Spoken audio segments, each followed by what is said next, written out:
All right, Sonia, thanks for joining me today. Thank you for having me. Good to see you at a social safe distancing, safe distance, I guess. I would say it's safe. I think we're good here. So some people might know you, some people don't, but let me try to get the hit list right. Instagrammer, YouTuber, filmmaker, blogger, and probably quite importantly right now, a doctor as well. Doctor as well. Trying to keep some. See, you're a pilot and a doctor as well. You get the sequence there? Yes. All right, just making sure you got the priorities right. Yeah. I mean, it's funny because I think I had it listed on Instagram in that order, and Right. a lot of people didn't even know that I'm a doctor until recently. So, what can I say? I love them all. All right. Well, thank you for doing what you do. It sounds like, and I think before we get to flying, let's get it out of the way. I think we should talk a little bit about what you do professionally, joking aside about your priorities being flying. How are things going? How are you're clearly taking care of some of the patients that are facing the bug that we're all trying to get rid of right now. Or not we're all trying to get rid of, but you know what I mean. Yeah. I know exactly what we're talking about. Tell me about it. It's unfortunate what's going on, and it's been very stressful. It's heartbreaking in multiple ways. Heartbreaking in a way that we're seeing patients and people die on a daily basis, and then it's also sad to see what the healthcare workers, all these people working hard in the front lines, going through. And then on the other hand, it's heartbreaking to see, the people that are not working and staying at home. A lot of them are kind of, suffering financially. Right. I know a ton of friends that have gotten laid off just within the past month, and that's heartbreaking. Not knowing if you're going to make it to the next month. So it's just sad and unfortunate on so many different levels. Right. Well, and for you, taking care of those patients is, besides risk to yourself, sacrifice for your time, and all those kind of things. You're also not going to be doing any flying for a little while, more so than almost any other pilot, right? True. It's funny because just recently, maybe like beginning of February, I started flying in January, and then I had some life stuff going on, so I had to delay it to February. And in February, I was taking it a little bit more seriously and trying to fly more regularly to work towards my instrument rating. And as soon as that elusive COVID, instrument rating. Right. And then I'm right there with you. As soon as COVID came around, at first it was kind of like, well, maybe I can wear a mask and wear gloves and still continue to fly. If I, stick to the same flight instructor, my flight instructor isn't flying with anyone else, I should be fine. But then at the end of the day, I myself might be getting exposed to it at work, and I'll never know. I would never want to do that to anyone. So I've just pretty much stopped hanging out with friends and pilots and flight instructors and everybody all to begin with. So I kind of had a mental breakdown a couple of weeks ago, just when it registered in my brain that I'm not going to be flying for. I mean, I can still, rent a plane and go fly by myself, but it's always more fun to fly with people, and especially, Absolutely. When you're taking lessons. So It's a thing that's better shared, right? That's the cliche, Yeah, but it's very absolutely. true. Well, Yeah. Thank you for making the sacrifice. I think all of us, it's on us to make sure we keep you connected to aviation, and hopefully some of us take you flying as soon as you're back up in the air, or you can take That us sounds flying good. either way. that sounds good to me. So let's talk a little bit more about the fun stuff. I trolled you on, or stalked you, I guess would be the right term, on Instagram a little bit. Of course, just probably like a lot of pilots that follow you. And it sounds like you started more as a travel channel, or not travel channel is the wrong way to put it, but yeah, you were putting out some beautiful photography of travel. And at some point, you snapped over to aviation all the way. Almost all the way. So what made you make the jump? Well, honestly, to go all the way back to my very first. I think the very first video that got a little bit of attention, where I kind of thought to myself, I should start posting. That was my first solo video.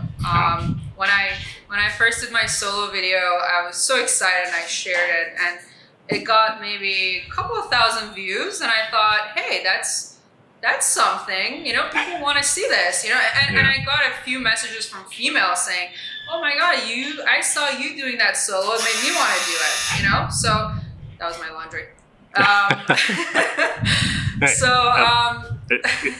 I'm hiding in the hangar, but I get it. We're all locked up in our homes right now. Yeah. So anyways, I did that, but then when I started my residency, my medical training, unfortunately, I wasn't able to fly. So for a couple of years, more than that, maybe 3 years, I wasn't flying at all. And I was trying to save, but then yet here and there I was kind of traveling. And then meanwhile, I just started loving making videos. So I, figured why not, just anything exciting I can make a video out of. So for maybe about 3 years, I just kind of was focusing on the traveling, and then I shifted over again to aviation, started flying again, got my license. And then from then, it has brought me so many cool opportunities, and, the aviation community has been just absolutely, what's the right word? Just, opening so many doors for me to flying different kind of airplanes, and how could I not share that with people that want to see it? So as I go along, and every cool opportunity I get, I've just been making a video and sharing it with everybody. That's pretty cool. So you touched on a kind of an important point. You didn't fly just one or two airplanes. You've got in some really cool machines. You did some really cool flying already in your relatively short flying career. What was the most surreal? What was the one that was like, holy crap, why? How do I even get to do this? The most surreal, I have to say, it's actually, I actually posted a video of it a couple of days ago, just like a snippet of it on Instagram. It was flying with an astronaut in a highly modified L-29 out of Ellington in Houston, Texas. It was an honor to meet an astronaut that's been to the shuttle 5 times, and just to sit down and, exchange some words. And then on top of that, we had 2 days of instructions in it. First I got the invite from Byron Allen, super awesome guy.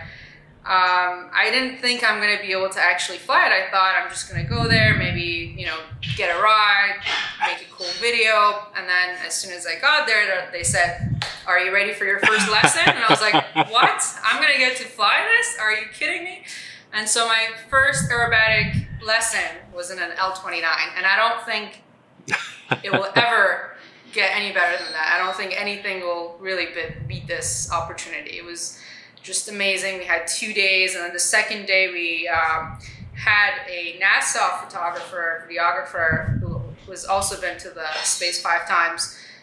We did a flight formation, and she was kind of filming us and videographing from the other airplane. So that was just the most coolest experience I've ever had. That's really awesome. So here's to trying to top that, right? Yes. To 2020. That's right. Yeah, that's right. It'll only get better. I promise you that. I sure hope so, because it's been quite a rough month. I believe so. Yeah.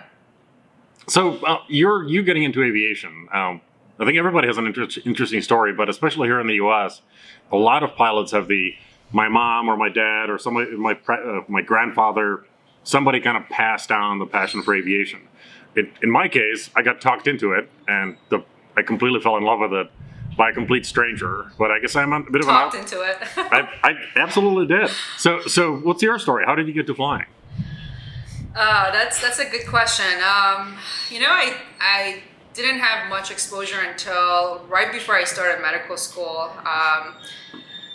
One of my friends asked me if I wanted to go on a flight, just have dinner. I was living in LA back then. We flew to, I think it was Santa Barbara, for dinner and back. And, as we were flying, he let me hold the yoke, and I was just instantly in love. And I at that point, I didn't really know if I could ever do it, given that I was just about to start medical school. Yeah. But it was the moment that I told myself, I'm gonna get my license one day. I'm gonna become a pilot one day.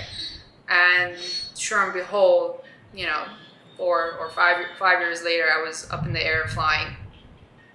That's pretty cool.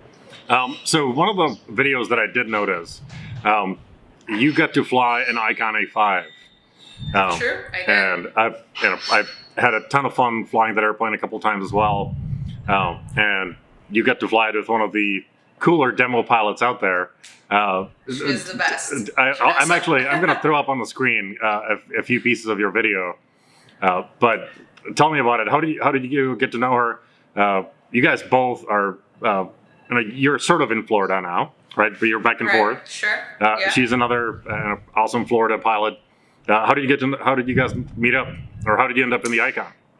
Good question. So I think initially we linked up on Instagram. I kind of noticed her Instagram, and I thought she's a true badass, and we kind of exchanged maybe a couple words, hope to meet you one day. And then there was a Seaplane convention. I think it was I can't exactly remember. It was a while ago. But I met her there finally in person, and she was busy. I was with a group of people, so we kind of just said hi, met up.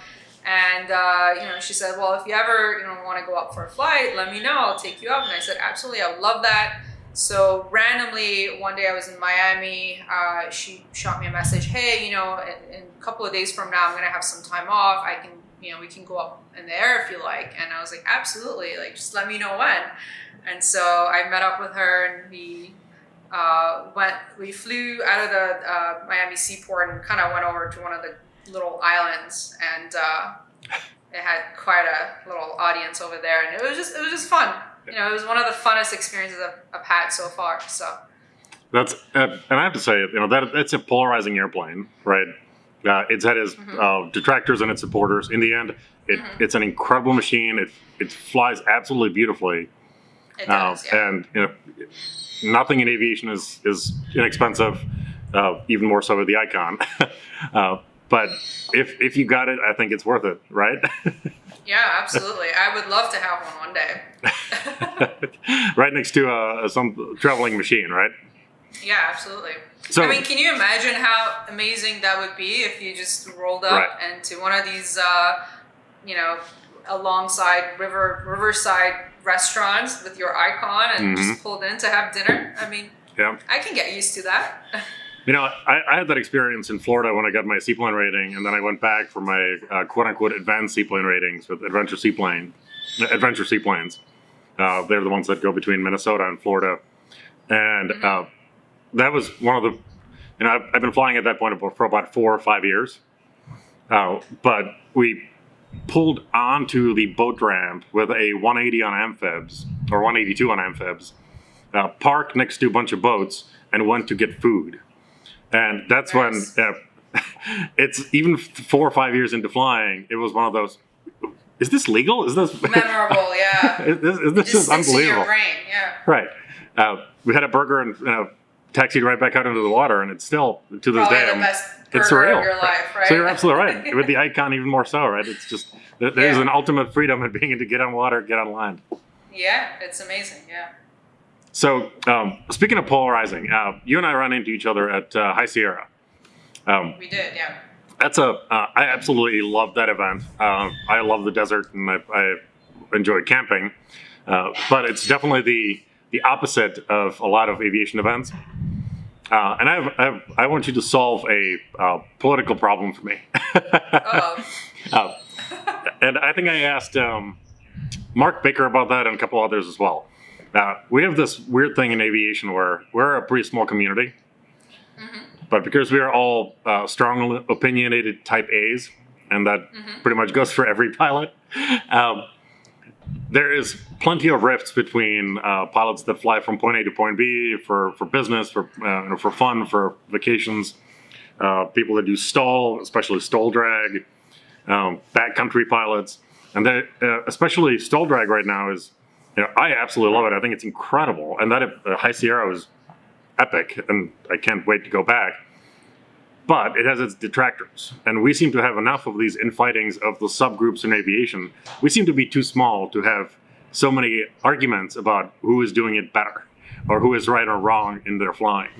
How do we solve that so we're not hurting ourselves? That's a really good question. I think it's just a matter of realizing that at the end of the day, it comes down to our love for aviation. You know, we all love being in the air. We all love that rush, that peacefulness.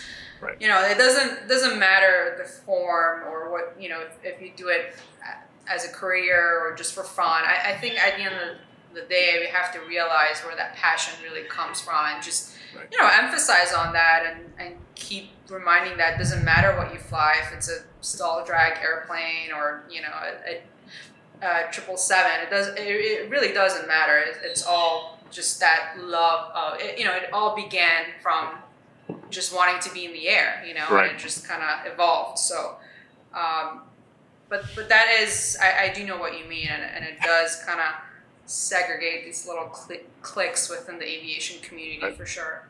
And to me, it seems unnecessary, but you know, I get the arguments about which one is maybe safer or less so. In the end, I think Richard from our safety crew will say the safest airplane is the one that you are really good at flying, and you're really current in, and you're really well proficient. Yeah, that's true. I agree. I mean, if you're flying a certain airplane every day, right, then that's the best airplane that you're going to fly. You know, but at the end of the day, you know, it just comes from the love of, you know, wanting to be in the air and sharing it with everybody. I think we all enjoy sharing that love of aviation with everyone too. So yeah, and so High Sierra, where a lot of us shared aviation and dust. Dust. Oh my gosh, lots of dust. It was. I still have a lot of dust on my camera. Believe it or not, I can't get it off. Yeah, actually, it's my souvenir, I guess. I think some of my gear is still pretty dusty too. It'll be layered up on in a couple of months when we go back up. Right? Yeah, exactly. So was that your first time at High Sierra? That was my second time. Second, okay. Actually. So you came back. So even more so, the question: what was your favorite part, or what made you come back? Because that's not like Oshkosh where everybody finds something for themselves. High Sierra is one thing, and it's one thing in an epic level. Yeah. That's a tough question. The thing is that my first experience was completely different than my second experience. Okay. The first year I was there, you know, I had heard about this event, and I do love bush planes and bush flying, and just, you know, being in the desert. And I had heard about it, and I wanted to check it out, but I didn't know that many people, believe it or not. So I decided to show up on myself. And I remember I slept in the car. I took a tent with me. You know, the first year was a lot colder. I think it went down to 15 degrees, and that's too cold for me, given I'm from Miami that's and pushing LA. it there. So I decided that I was just gonna sleep in the car, 4 layers of blankets, and it'd be warmer there. And I was wrong. If I had set up my tent, it would have been way to go. But really, at the end of the day, I didn't know anybody. You know, I remember walking around the desert by myself. I'm extremely shy. I know I don't. A lot of times I don't give off that feeling, but I can be very shy. So I was very hesitant to just go up to people. But I finally did, and I made some friends. And you know, the second year I went back. We had our girls' trailer just from people I had met on Instagram, and, you know, including one of ours, right? Yes, Alicia. I didn't even know her, but that's how we met, and it was amazing. And you know, the second event I went to, it was probably the best aviation event I've ever attended, mainly because of that connection that the group of us just developed over time. You know, just bringing that trailer and us being girls and sharing the passion, the excitement, and just it was more, you know, I enjoyed it because of the network and the friends I made, versus the first time it was just kind of come there to watch the planes, learn about the planes and whatnot. But all in all, every moment of it, both years, I enjoyed. Despite the cold, despite the dust, it's just one of those true fun events. It's an incredibly fun event. I totally agree. Yeah. And desert can bite you. That's true. I went to Adventure Days last year. I think it was February or March, and I got to Mojave, and there was snow on the Joshua trees. Oh wow! And to probably that's really pretty though. No, it's beautiful. But I did the same thing with you. I had a tent with me, and a rental Jeep, and unfortunately ended up. And I apologize to any environmentalists that are watching, but I actually left the Jeep running 3 hours during the night to stay warm, and I slept in there. So sometimes you have to improvise. Right. So you mentioned sharing the experience and the camaraderie that comes with it. That's a lot of those words are absent, painfully absent, when you're first getting your license. When you're getting your intro flight, when you're going around the patch, you're doing your touch and goes, all that stuff. Right? In retrospective, to all of us, it's incredibly. It's this romantic notion. When you're in it, it sometimes sucks. So it really does. So here, help me solve another epic problem, and that is when we are taking pilots on their first flight, intro flight, their 10th hour. Where should we take them? What should we do with them? And maybe this is almost an advice to instructors as it is to all the other pilots that could be taking them flying. What do we need to do with those pilots so they stick with us, so they see the end game of the camaraderie and the beauty that comes with making it all the way through, even though making it through is not the easiest thing in the world? Right. That's a tough question too, because in a way I would think that if you made the intro flight really lenient, it would attract a lot of people, and if you weren't really rough, it was just kind of okay, you're gonna sit the IC and you're gonna hold the yoke for a couple of seconds and kind of get a feel for it. Maybe you would get attracted to it, but then when it would come down to really doing the work and really studying and working hard, at that point maybe you would chicken out and not want to do it. So it's a hard question to answer, but I think the way I think of it is the more people we expose this to, because a lot of people aren't even exposed to it. They don't really know that small airplanes. Right? It's kind of, most people don't even know they can go flying, right? I am a true example of that. I had never thought about sitting in a small airplane until I got to go flying. And I think, with aviation, it's one of those things that you either absolutely love it or that you don't care for it much. There are a lot of people that, they'll sit in the airplane and, they enjoy it, but it's not their passion. They don't get their heart beating. But some of us, we really do. And I think for those people, it's important to expose those people and kind of give them this opportunity to feel it. And once they get that feeling, then that motivation will get them all the way through. Because that's what's exactly what happened to me. I had never had the exposure. Once I did, I had the flying bug. And once I had the flying bug, that there's nothing else that I could think about. Medicine, I love medicine, and I was in the path of finishing my career, but I knew in my mind, it was just in the back of my mind, when am I going to go flying next? When am I flying next? And I just, even through my training, despite all the hard times I had and multiple attempts to learn how to land, I kind of stuck it out and finished. So. Hey, if Bob Hoover got over air sickness, we can get over some rough landings, right? Yeah, and I did have some anxiety at the beginning. I kind of was a little anxious, landing on my own or flying solo. So I truly believe that if I could do it, anyone can, as long as they really have the passion for it. Yeah, and it's maybe that's the simple answer. We just need to take more people flying and find those that there's millions of people out there that have the adventure gene, or I call it the gasoline gene, although that's probably wrong now. That and I'm personally excited about getting electric airplanes, so I shouldn't call it a gasoline gene anymore. But it's the adventure gene, and I think that type of person that has a bit of a sense of adventure because it takes a little bit of that at first. Right. Let's just take them all flying. I'm with you. Let's Yeah. take more people flying. As soon as the COVID thing is over. Honestly, I made a promise to myself that as soon as I'm a plane owner one day, I'm just gonna take as many people up as I can. Because it's just one of those things that, people, as soon as they fall in love with it, they'll just be in it Right. till the end of their lives. So, since you said I'm going to be an airplane owner, or when I'm going to be an airplane owner, dream hangar, what's in it? A green hangar? Dream hangar. What's your dream hangar? A dream hangar. Ooh. Definitely a probably bush, an icon, right? You know what? The list is so long. All right. I don't know if I can discriminate.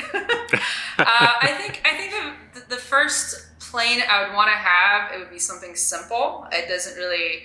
At this point, anything that flies for me is going to be a dream airplane, and any hangar is going to be a dream hangar because that's at the end of the day, that's my dream, to have my own hangar with a plane in it. Right. But the more we dream, we always want the next thing. So there are tons of planes that I could have: Bush plane, Icon, Mooney, tons of different planes. So that's a tough. All right, fair enough. At some point, we'll talk about it G650. But Oh, there you right go. now Wow. we'll just keep it at a plane with a hangar. Period. Right. You know what? I asked the question and I get to judge. I think that's the right answer. The airplane I'm flying or the airplane I own is my dream airplane at that time. That's the perfect Really answer. is. Yeah. All right, so before we wrap up, one other question, or a couple other questions, before I let you go. Sure. Once all this is over, you're back in the air flying. Where are you looking forward to flying the most, or where are you going to go fly first? You can modify the question as you wish. Okay. Well, two things. I'm really looking forward to, I guess, flying here back in Miami to continue with my instrument training. There have been a couple of life events, my knee surgery, different life distractors that happened within the past couple of years that have just been delaying That'll happen. my training. So I would really like to get back up in the air, finish it off, be instrument rated, and then I really, really miss flying in Alaska. So I'm hoping I can go back there sometime, maybe next fall or next winter. I don't think it'll happen this summer, but the funny thing is that's where I got to. That's what I got talked into flying was in Alaska, but I've never actually flown there. Lucky. But I've never actually flown there. So Well, you have to. You just have to go back. Yeah. Where did you do? Yeah, it's I think I saw a video from Valdez. Where all have you flown in Alaska? Really all over. I want to say Anchorage, Palmer, Talkeetna, Wow. Seldovia. The only places I guess I didn't get to go, one was Homer to visit Chris Palmer, and up in Fairbanks, I didn't get to fly there either. So there's just tons of flying waiting for me. It's by once far. this COVID is over up in Alaska, so can't wait. It's absolutely a beautiful state, isn't it? Yeah, I agree. It's gorgeous. Well, hopefully I'll get to fly there for the first time, and you'll get to go back as soon as all I'll of be this your wraps up. passenger. There you go. or you can take me flying. Sounds good. Or we can take turns. Either way, that's probably the ideal. Okay. We both need some proficiency, Yeah. I'm sure. Yeah, that sounds good. All right. So before we wrap up, where can pilots and non-pilots find you on Instagram, YouTube, other places, and follow your adventures and get the occasional updates about all the incredible things you do for your patients? They can find me anywhere on Instagram, Sonia. I'm pretty active on there. And I'll throw it up on the screen here, so there's some links. Sure. I haven't been very active on YouTube. I do check my messages and comments quite often. And looking forward to making some more new content this coming year. Cool. So you can find me there, and then my Facebook as well. All right, we'll link a couple of your YouTube videos in the description. And Sounds good. hopefully people get to see some of the beautiful shots that you've taken. Because, as you've said earlier, you did some pretty incredible flying. Hope you get to enjoy some more of it soon. And thanks again for all you do. Thank you for having me. This was absolutely a pleasure. Thanks.